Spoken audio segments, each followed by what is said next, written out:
All right. Good evening, everybody. Welcome once again to our class, our Sustainable Youth Led Agronomy Knowledge Transfer class. So, the reason why we started this class is first of all is to teach and to pass modern agricultural knowledge. So our goal is to we are pioneering a movement of driving sustainable agriculture by using knowledge as a tool.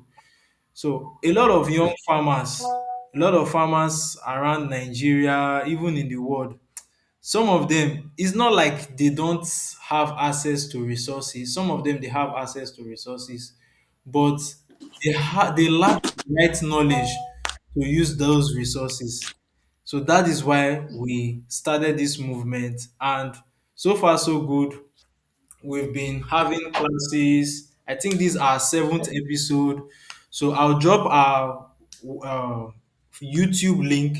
You can go and watch our previous classes that we've done, and subsequently, we'll be holding classes consecutively.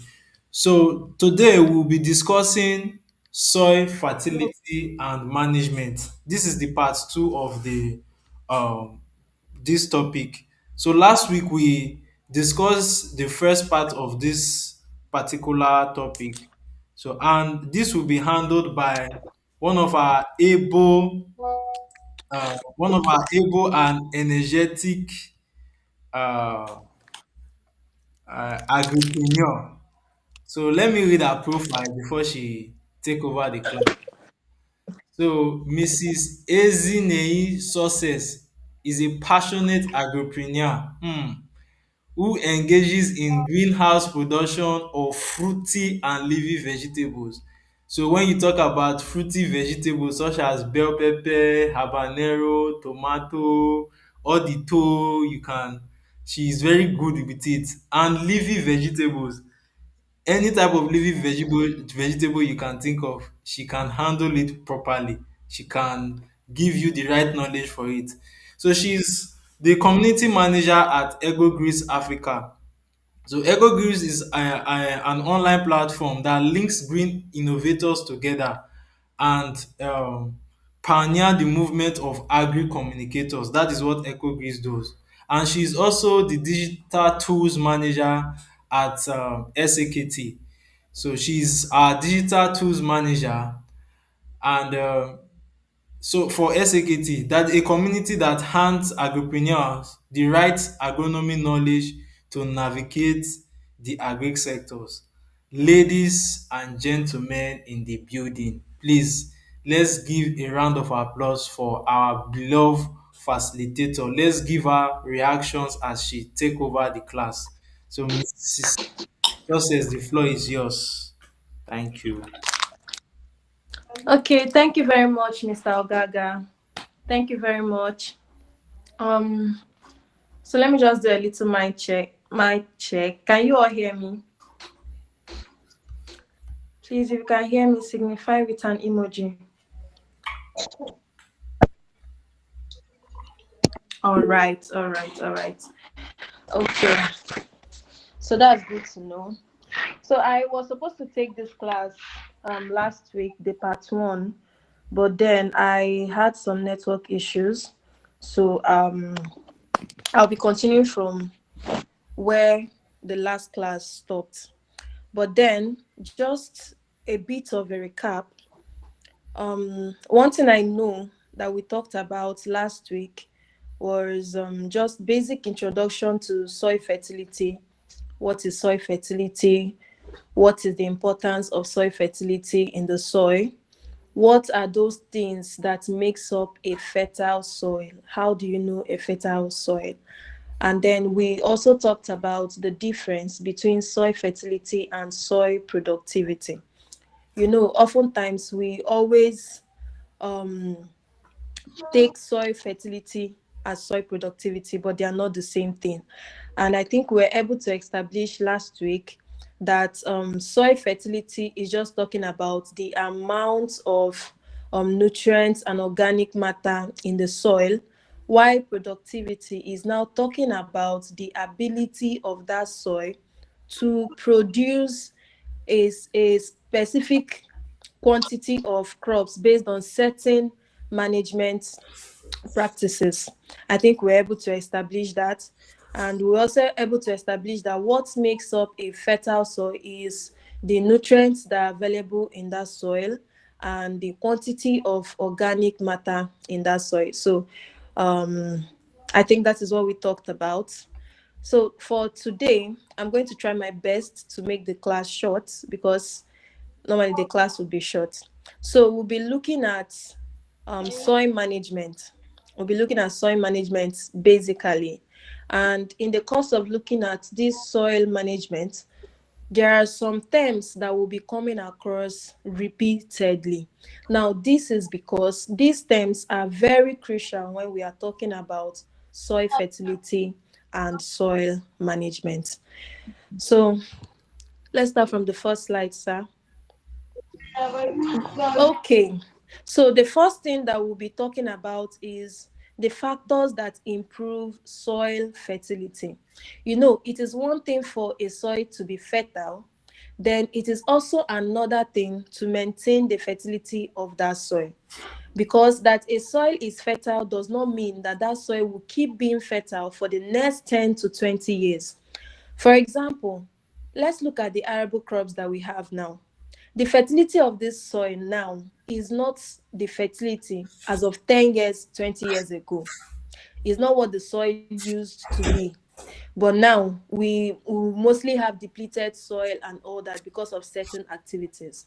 So what are those things that we need to do to improve soil fertility?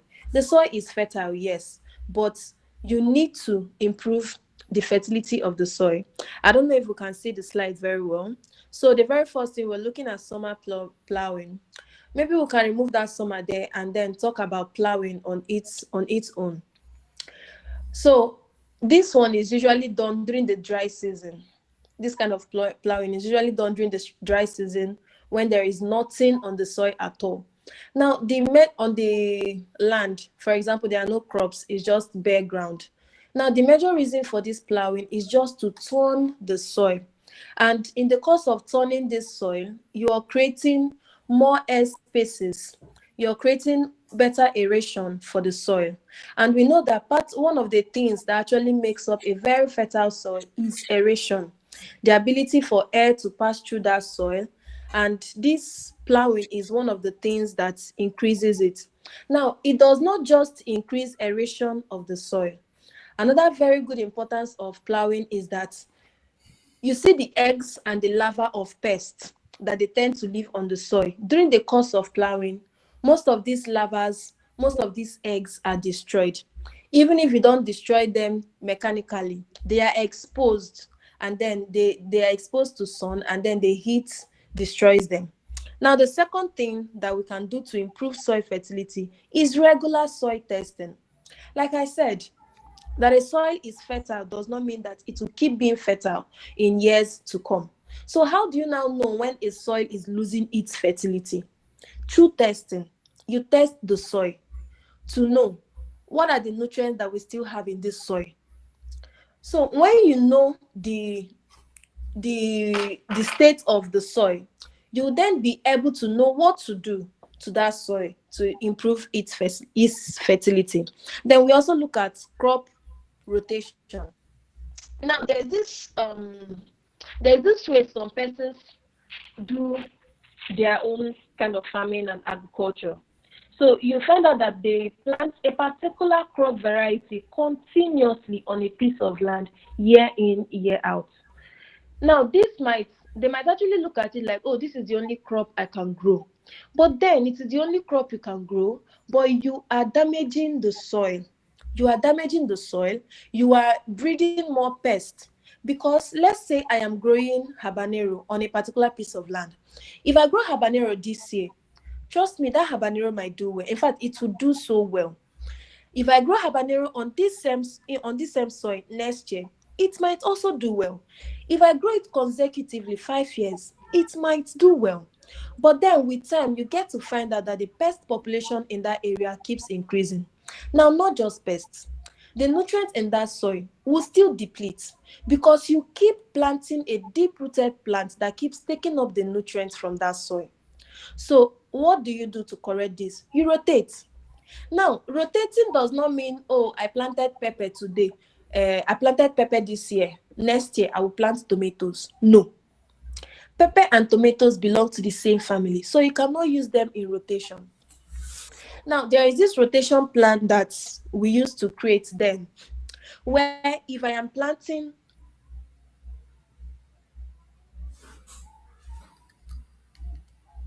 going to be a shallow rooted crop. Now, this is because when you plant a deep rooted crop, their roots go deep into the soil. They tend to take up nutrients from there. So, planting another deep rooted crop will not help the soil, neither will it help the crop. So, instead, to avoid this, we plant shallow rooted crop. Now, these ones will tend to collect the nutrients from the top. And another way to improve this crop rotation plan is to plant leguminous crop. Now, if you can remember what we're taught in that should be agriculture, right? If you can remember what we're taught in agriculture, both in basic school and in college, if you can remember, what we're taught then is that during this crop rotation, I think I was talking about deep rooted and shallow rooted crop. Now we're talking about leguminous crop. So one thing we're taught is that leguminous crops, they have nitrogen fixing abilities. And one of the major nutrients required in the soil is nitrogen. So planting leguminous crops is to help fix nitrogen into that soil.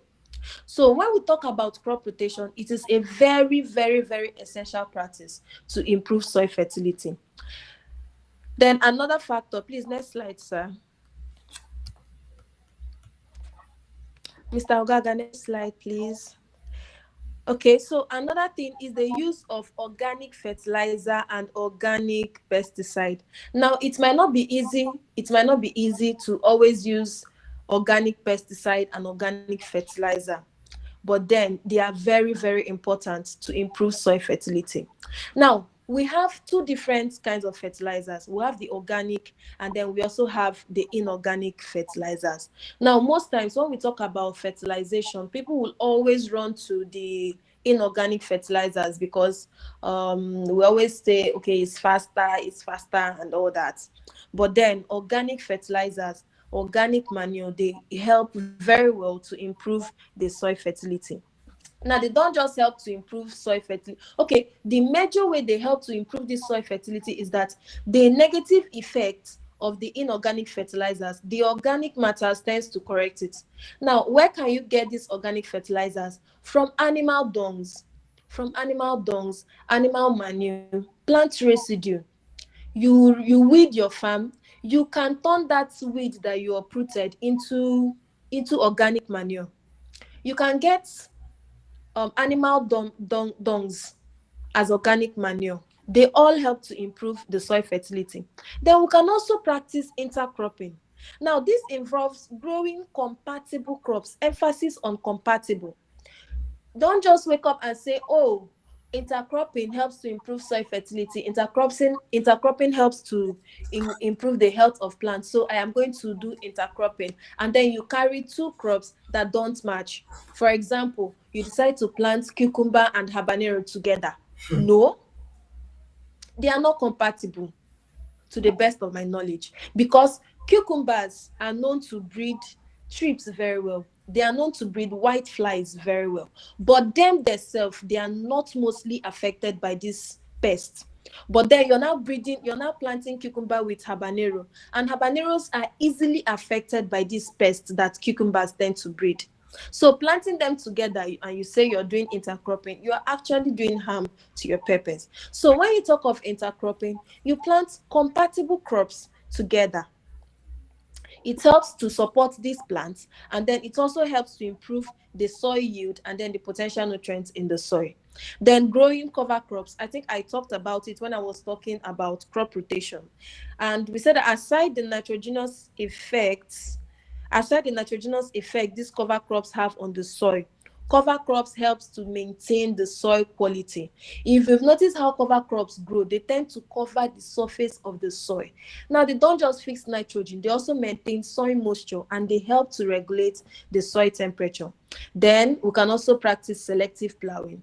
We know that plowing helps to turn up the soil, increase aeration, expose the larvae and eggs of pests, but continuous cropping, every continuous plowing, I mean, every time you're plowing the soil, every time you're tilling the soil, every time you're disturbing the soil structure, it can be harmful. You know how they say it, or you know how we say it, that too much of everything is bad. So the next one is living organisms. Now, this one, we do not really have much control over it. Yes, it's more like it's a natural something. But then, as farmers, there's this slogan I usually used to hear then, that the earthworm is the farmer's friend, the bees and the butterflies are the farmer's friend. Now, we do not have control over these microorganisms, but then, on a lighter note, next time you see an earthworm struggling to survive, please help that earthworm survive, because they are part of the living organisms that help to improve the fertility of your soil. So living organisms generally help to increase soil fertility. Organisms like earthworm, beneficial fungi, bacteria, and other unicellular organisms increase, oh sorry, this was supposed to be water, increase the water holding capacity of the soil by decomposing organic matter in the soil. Now, remember when we talked about organic matter, that's application of organic fertilizers is one good way to improve soil fertility. Now, these organic fertilizers, they do not decompose themselves. It is these living organisms, it is these microorganisms that decompose the organic matter of the soil, or organic matter that you apply to the soil, in order to release the essential nutrients that the soil need. Now, we also have other activities that help to improve the soil fertility, like crop rotation. I think we mentioned crop rotation already, fertilization, and mixed cropping.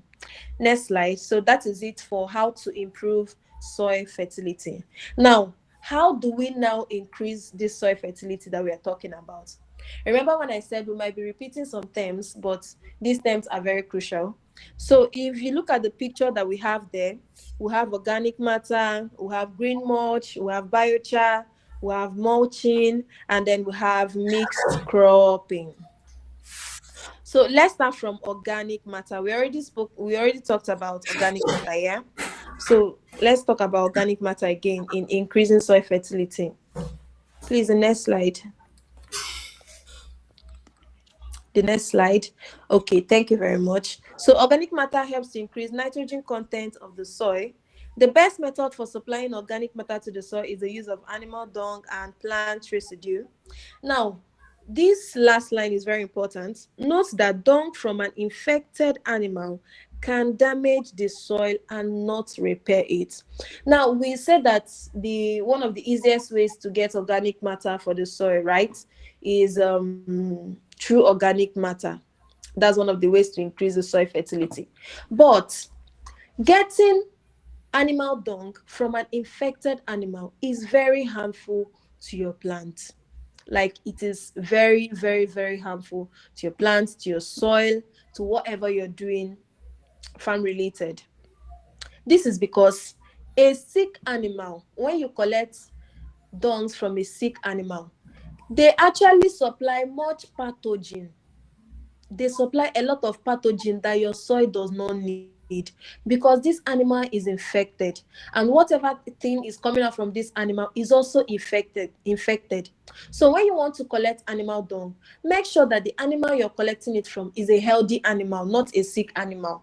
Maybe an animal that is dying, that is passing stool, you now go and carry the stool, shey they said is organic matter. Yes, you need organic matter, yes, but then not from a sick animal, because you end up damaging your soil. You end up supplying pathogens that your soil do not need, and then in return, directly or indirectly, this pathogen will affect the plant negatively.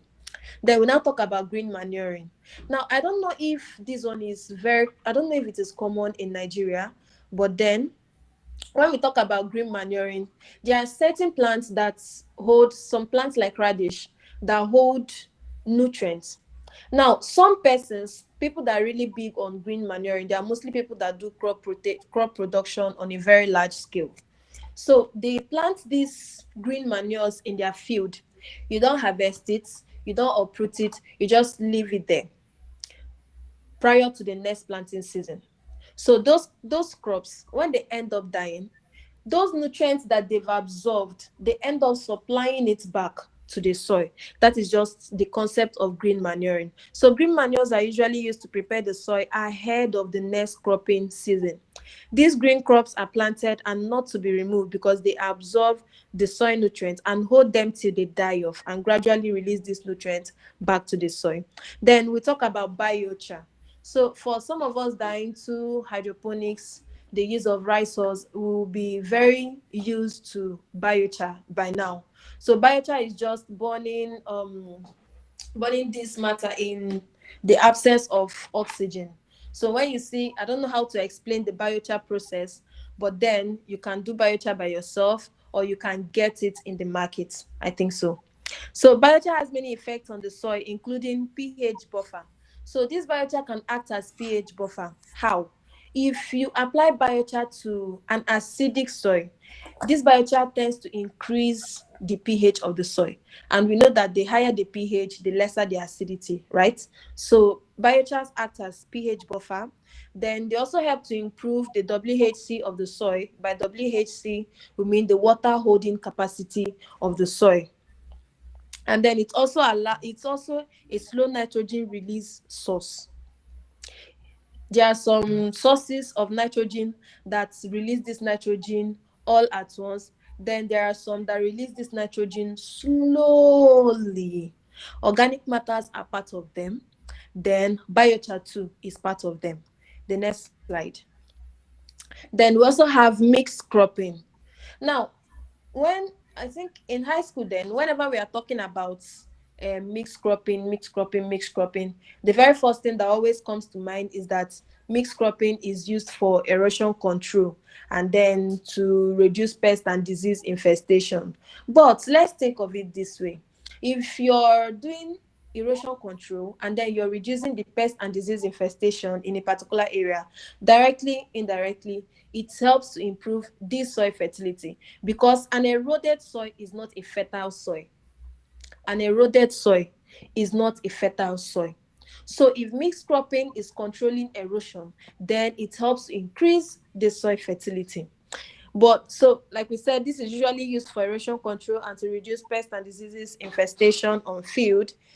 It is a lesser known approach to soil fertility improvement. Now let's talk about mulching. Let's talk about mulching. This process is mostly used in commercial crop production. It involves the use of a plastic or organic material to cover the surface of the soil. Now, when we talk about mulching, some persons, the very first thing that comes to their mind, oh, mulching film, plastic, plastic, plastic, let's do plastic. But we also have organic mulches. There are some fields that you will go to, you'll see where people used grasses, like dry grass, hair-like grasses. They use it to cover the surface of the soil, most times at the base of their plants. That is an organic form of mulch. So mulch must not be plastic. No, it must not be plastic. It can be organic. Then we also have the plastic, where we get to use mulching film and then other plastic materials to cover the surface of the soil. This helps to regulate temperature. The mulching film helps to regulate soil temperature or the mulches. It also helps the soil to retain water. It controls the rate of evaporation from the soil. Then it serves as weed control. Usually whenever we talk about mulching film, the very first thing that comes to our mind is, oh, it controls weed, it controls weed. Yes, it controls weed, but it also regulates temperature. It also helps to retain water. Then it helps to improve soil moisture. Now it's improving the soil moisture because it helps to retain water. It also improves the aesthetics of the farm. There's this thing that comes to mind when you see a farm with mulching film. It always looks so shiny and so beautiful. So aside the fact that these mulches help to increase the soil fertility, they also increase the aesthetic view of your farm. Then we now talk about fertilization. What you are saying, these are all, Fertilization. This is one thing that farmers abuse the most. yeah, Fertilization. produce So we by said that one of the top efficient activities for a water farmer is fertilization. There are two use. types of fertilizers, the synthetic and the organic fertilizers. I think we mentioned it when we're talking about organic manuring. Now, the effective fertilization involves the farmer knowing the right quantity and time to apply fertilizers. Now, let me go back to the two types of fertilizers, the synthetic and the organic fertilizers. Now, it is very important to add fertilizers to your farm, be it organic or synthetic. But then we need to know, at what time do I need to add these fertilizers? For example, if you want to use organic manure, you already know that So guys, these organic manures, they work with water, right? right now, They work with water, they need water in order to decompose. So applying organic manure during the dry season when you don't have access to irrigation is actually a very bad idea. And instead of increasing your soil fertility, it can just be there dormant doing nothing until the rains come. So organic fertilizer, if you choose to okay, I want to improve the fertility of my soil, so I am doing it through the use of organic matter. Just know that it is more advisable to do this during the rains. But if you want to do it during the dry season, just know that you're going to have a water source to help this organic matter decompose. But for the inorganic or the synthetic fertilizers, they can always work for any time of the year at all, just have access to water. Now, fertilization, when used in the right way, increases the soil fertility. Now, I know why I highlighted that right way with I know why I highlighted it, because oftentimes it's not just to know I need to apply fertilizers, I need to apply fertilizers. Do you know the right quantity? Do you know the right time? I think it's the 4 hours, right quantity, right time. Like, you just need to know when to do it right. I think I saw some pictures a while ago. Someone applied synthetic fertilizers and the person heaped it on the at the stem of the plant. These are synthetic fertilizers, and you just packed everything at the stem of the plant. And I'm looking at it like, did this person just start farming today? That is a wrong way to use fertilizers. You're not just damaging your soil because that quantity is too much for the soil. You're not just damaging your soil, you are also damaging your plant. So it is very essential to know the right way to use these fertilizers in order to increase the soil fertility. The next slide. Okay, so that's a picture of someone applying fertilizers. Next slide. Okay, now we have crop rotation and then no-till farming. So this crop rotation, we've already talked about it earlier. The association of legumes and other nitrogen-fixing crops are very essential to the soil, but continuous cultivation of a particular crop variety can be harmful to the health of the crops. Not just the crops this time around, but the soil health too. I already mentioned it earlier. If you're the type that cultivates deep rooted plants and you keep cultivating these deep rooted plants every time, it is not advisable, because the roots of these plants will keep eating deep into the soil, depleting the soil nutrients, and then to just leave the soil bare. So you need to know when to plant deep rooted crop. You need to know when to plant shallow rooted crop. You need to know when to plant leguminous crop. You need to know when to plant green manures. These are the right things that we need to know in order to say, oh, I'm doing crop rotation. Like I said earlier, crop rotation is not plant tomato this year, plant pepper next year. No. Then no-till farming. No-till farming improves soil fertility, saves farmers time and resources, and positively impacts the environment. The lives of beneficial microorganisms are preserved, and the organic matter content of the soil is also increased. So when we are talking about no-till farming, we are not just looking at the soil this time around. We are also looking at the farmers and the environment, because it helps the farmers to save time. and then it also helps us to have a healthier environment. And then talking about the soil, there are some beneficial microorganisms in the soil that are very essential for your crop production. And when you practice no tillage, or when you practice no till farming, you get to find out that the lives of these microorganisms are preserved. I don't know if I'm sounding like a microorganism activist right now, but then the lives of the microorganisms are preserved. I think this is the last point. Is it? Next slide. Okay, so I don't know if this is very visible. Okay, I cannot even see it. But then this is just a chart of the essential nutrients that are needed.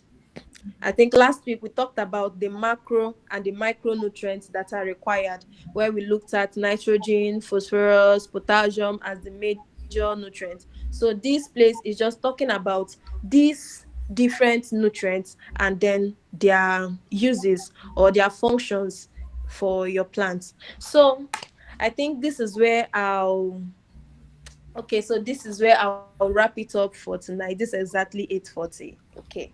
So this is where I'll wrap it up for tonight. Thank you very much. Please let's give a round of applause. Let's start giving our facilitator our onion. Thank you very much, Miss Success. I learned a lot in this class this evening. Thank you so much for the transfer of knowledge. Really appreciate you. So, if you have any question, please you can just unmute your mic, ask your question, and she will answer the question for you. Please, if you have any question, just raise your hand, unmute your mic, and ask your question. And please don't forget to we have a WhatsApp channel, and also we have a YouTube channel too. So just subscribe to our YouTube channel, like our videos so that the videos can go far, and you can also share the link to our classes, share our YouTube channel too, so that others can benefit from this knowledge. So if you have any question, you can simply raise up your hand. I will post the link to the WhatsApp channel and the YouTube channel. So if you have any question, kindly raise up your hand. Thank you. Is there any question?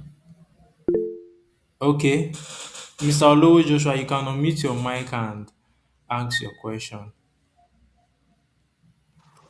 Okay, good evening, everybody, once again.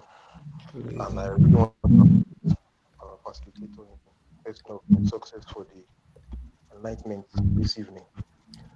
What I really want to say, I don't know if it's a question or if it's just a point to raise. I don't. It's just in between. Please, Okay. can you all hear me? Yes, we can.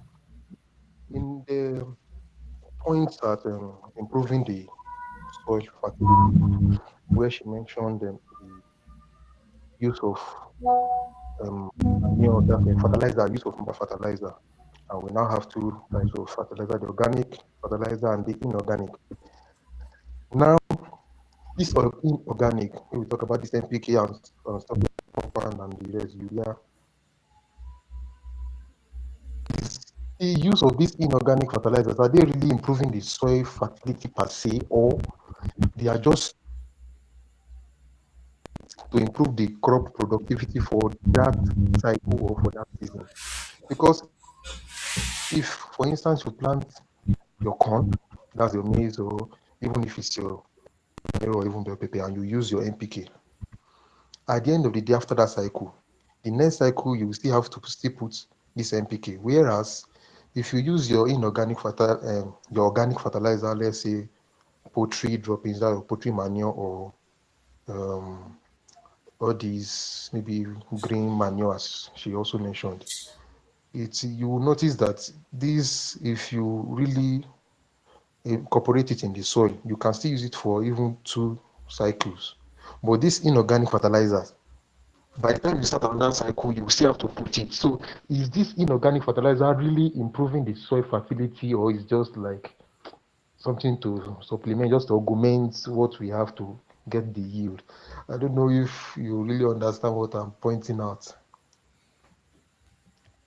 Okay, thank you very much, Mr. Olowo. So I perfectly understand what you're talking about. But then, if you can remember what we talked about in soil fertility, we are just looking at the nutrients available in that soil. So when we talk of inorganic fertilizer, whether they are improving soil fertility or helping in crop production, where does these inorganic fertilizers work? On the soil. Now, inorganic fertilizers have very quick action. They release the nutrients that these plants require to the soil. They increase the soil fertility of the soil for just a very short period of time. But that does not mean that it did not improve that soil fertility. It did, but then just for a very short period of time and a quick period. Now, that is why, if you notice from the slide, we majorly talked about organic. But then inorganic is just more like a very fast release of these nutrients to the soil. I don't know if you understand. Yes, yes, I understand now. All right. All right. Thank you. Thank you. Is there anybody that have any other question?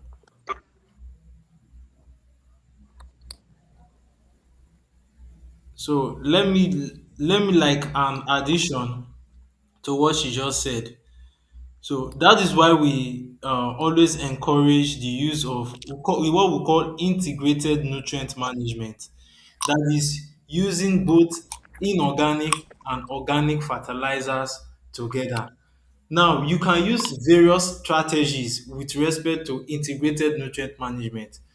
I know of a farmer that, okay, he doesn't use what inorganic fertilizer for the soil. So what he does is he will get enough manure, poultry manure, fill his bed with poultry manure and plant. And another thing he does is the inorganic fertilizer, he will apply it as foliar spray. So he will get foliar fertilizers and be spraying it on the leaves of the plant. So that's his own strategy. Now, with respect to that, he's reducing cost, number one. Number two, another thing he's doing is he's trying to maximize his nutrient, because sometimes the nutrient in the soil may not be sufficient enough. So him using that foliar fertilizer, it's more of like a backup plan. So it depends on what you want to do. You can still use both inorganic and organic, but the most important thing is, as a crop farmer, as an agronomist, you have to take note, you have to be watchful. So thank you very much, Miss Success. Is there any other question before we end the class for today? No question. All right. Okay. Mr. Joshua, you still have a question? Oh, yeah, ask. So, Yes, please, those organic fertilizer, does it encourages nematode infestation? Miss Success is asking. Oh,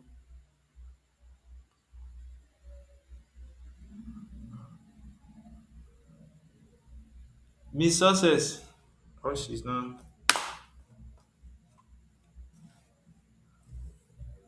Okay. So I will just answer that. Organic fertilizer. I will not give from Maybe experience so maybe she far. didn't From a, Are you able to hear me? okay, she's okay, please go No, ahead. sorry. I was trying to unmute. okay. Okay, we can hear you now. Okay. So, organic fertilizers generally, it should not encourage nematode infestation. It should not. It does not encourage nematode infestation. Neither does it encourage any kind of disease or pest infestation, except you get except you get these organic manures from an infected source. Yes. I don't know if that answer is okay. It's okay somehow because I've noticed that the farms that normally use organic, that's this poultry manure or maybe cow dung or any other thing, just actually this just animal, this livestock manure. At the end of the day, they always have this nematode attack on their farm. So I'll be wondering what always causes.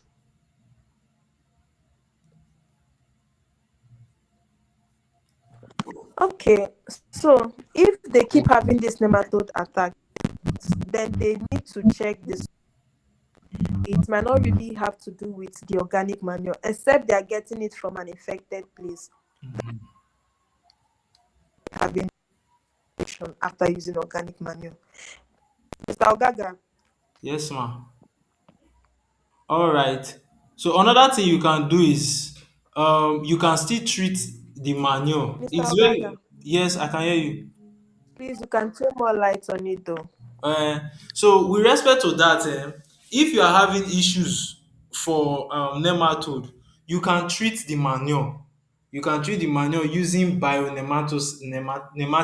There are various bionematicide that you can use. In fact, even using that bionematicide, it will help to break down the manure and it will help to improve your soil structure too.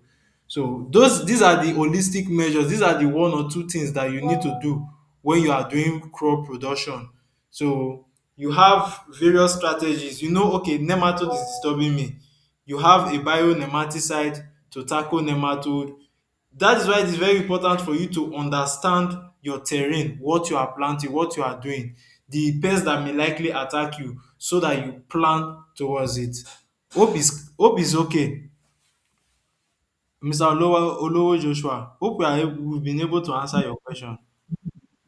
Yes, it's okay, but I would love if I can have some of the list of these bionematicide. Okay. Maybe on I don't know any specific one's name for now, but so far so good. The one we've used so far, I know of Myconim and Mebotrix. Myconim and Mebotrix. Those ones they are effective, but they are quite expensive. Although there are cheaper ones that we can. There's one particular one we've used recently on the farm. I cannot really picture the name right now. It's also a bionematicide. It's something that you can also use. So maybe when we get the what is it called? When I get the name, I will send it across. thank you so much. You are welcome, sir. Is there any other question? I'm seeing Eti Ein. I'm sorry, I'm pronouncing this name wrongly.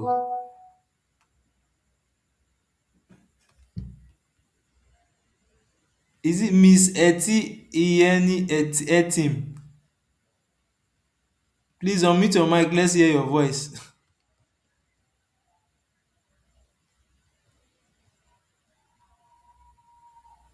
Okay. All right. So thank you everyone for joining the class for this evening. We appreciate your time that you spent with us, and we hope we've been able to pass knowledge across. So next week we'll still continue with our classes. So next week we'll be dealing with plant and crops physiology, plant and crop physiology, for us to understand how various how the plant is made up, everything that has to do with the plant. So next week, just join our class. We'll be discussing extensively on that. So until next week, I will say bye for now. So you can join. I've posted the link on the chat box to our WhatsApp channel and our YouTube channel too. So just follow us, like our videos. You can share the videos too. It's fine to help other farmers like you and me. So from my end, I will say have a lovely weekend. Good night, everyone. And our honorable facilitator, thank you so much for the class today. We really appreciate you. Thank you so much. Thank you, sir. All right. All right, good night, everybody. Good night, everybody.